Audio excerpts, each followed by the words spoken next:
Continuamos aquí en Grey Latam, en el Congreso Europeo de Cardiología, y llegó el momento realmente esperado de la actualización de las nuevas guías de prevención cardiovascular.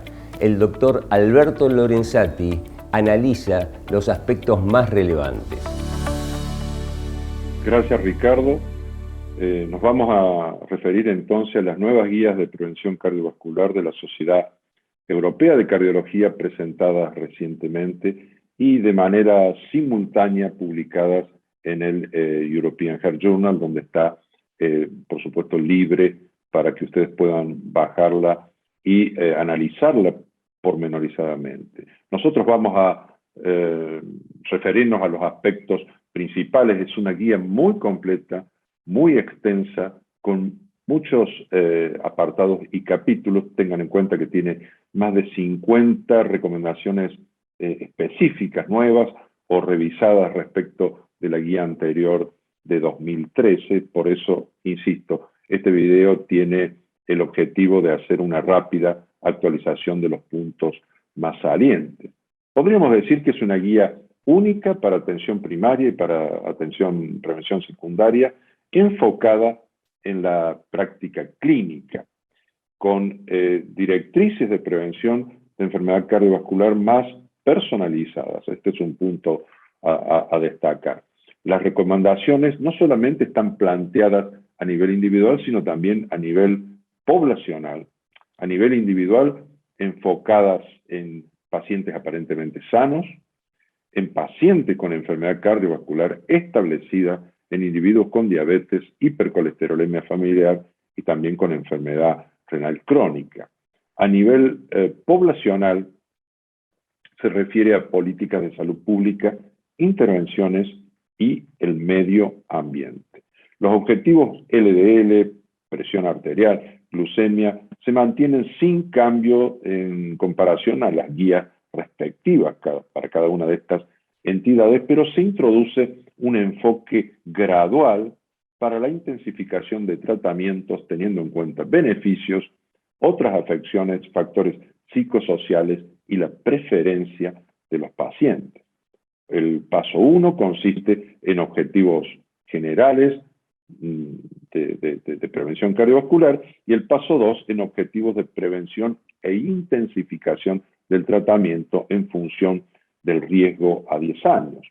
La toma de decisiones debe ser compartida para que las personas entiendan su riesgo, su modificación con el tratamiento, los puntos a favor y en contra de cada intervención y las prioridades individuales de cada sujeto. Este esquema general plantea entonces los objetivos para todos en distintas categorías de individuos que acabamos de señalar, la estimación del riesgo cardiovascular.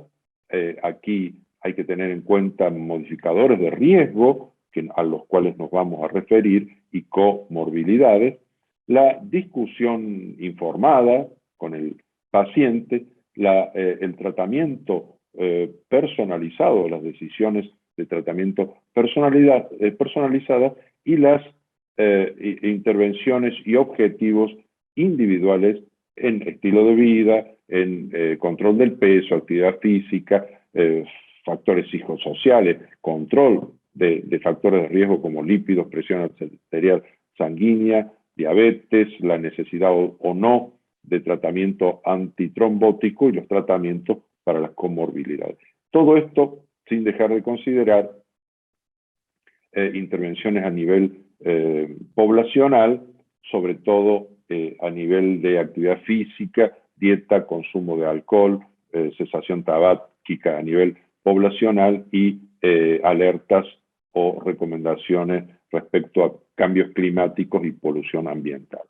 Hay un nuevo calculador de riesgo que es muy interesante, el SCORE 2, que se haya incorporado a esta guía, por supuesto, con modelos de predicción específicos para cada sexo, pero lo interesante es que calcula el riesgo a 10 años de eventos no solamente fatales como los anteriores, sino fatales y no fatales.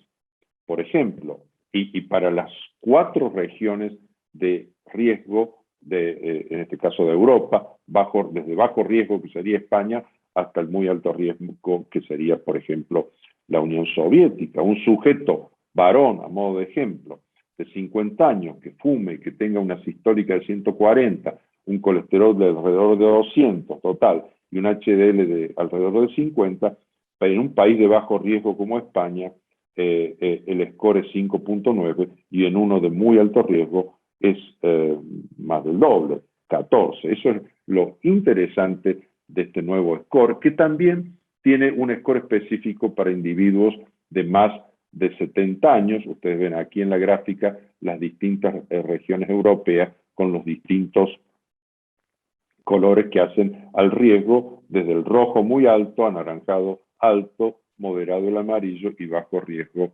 el verde. En individuos de más de 70 años debe usarse este score de riesgo. Aquí tenemos la estimación de riesgo en regiones de bajo riesgo a la izquierda y arriba, y en regiones de muy alto riesgo a la derecha y abajo. Ustedes ven como en esta última predominan los casilleros en rojo. Estos son los clásicos colores utilizados por este sistema de evaluación del riesgo que es el score. Para los individuos de más de 70 años, ustedes verán que los casilleros en rojo son los que predominan. No quiero dejar de aclarar que esto está basado en lo ya clásico de los calculadores score, o sea, si el individuo es varón o mujer, si fuma o no, el nivel de no HDL colesterol y los grupos etarios. Para ir terminando, esta guía recomienda, por ejemplo, cuestiones que hay que hacer y lo que no debemos hacer. Por ejemplo, la evaluación sistemática del riesgo cardiovascular global debe hacerse en individuos con cualquier factor de riesgo cardiovascular, y la indicación es 1, nivel de evidencia A. Sin embargo, la evaluación sistemática del riesgo en hombres menores de 40 y en mujeres menores de 50 sin enfermedad cardiovascular, mejor dicho, sin factores de riesgo cardiovascular, no se recomienda, y esto es clase 3, nivel de evidencia C. Las recomendaciones nutricionales son las que todos conocemos, pero se enfatiza en que las grasas trans son un factor deleterio, los mono y poliinsaturados un factor favorable, que los carbohidratos aumentan el riesgo, pero si los carbohidratos provienen de granos enteros, son un factor alimentario de beneficio. Finalmente, los factores de riesgo y clasificación del riesgo, por supuesto, los clásicos han sido perfectamente consignados, indican tratarlos de manera escalonada, el score de riesgo a 10 años para personas entre 40 y 69 años, y usar el score 2 OP para personas de más de 70 años, y los factores y los umbrales de riesgo cardiovascular específicos para cada edad, sin dejar de considerar modificadores del riesgo, fragilidad, comorbilidades, etc. Y por supuesto, comunicar siempre el riesgo y de manera adaptada a cada paciente. Entre los modificadores de riesgo queremos destacar el estrés psicosocial, el score de riesgo de calcio coronario debe utilizarse para mejorar la estratificación del riesgo. La fragilidad es un factor de riesgo que sirve para elaborar un plan individualizado. La historia familiar debe considerarse de manera rutinaria. No apoya esta guía el uso regular o rutinario de scores de tipo genético en la evaluación del riesgo cardiovascular, y la contaminación atmosférica está fuertemente asociada a enfermedad cardiovascular, y esto queda muy bien reforzado en esta guía.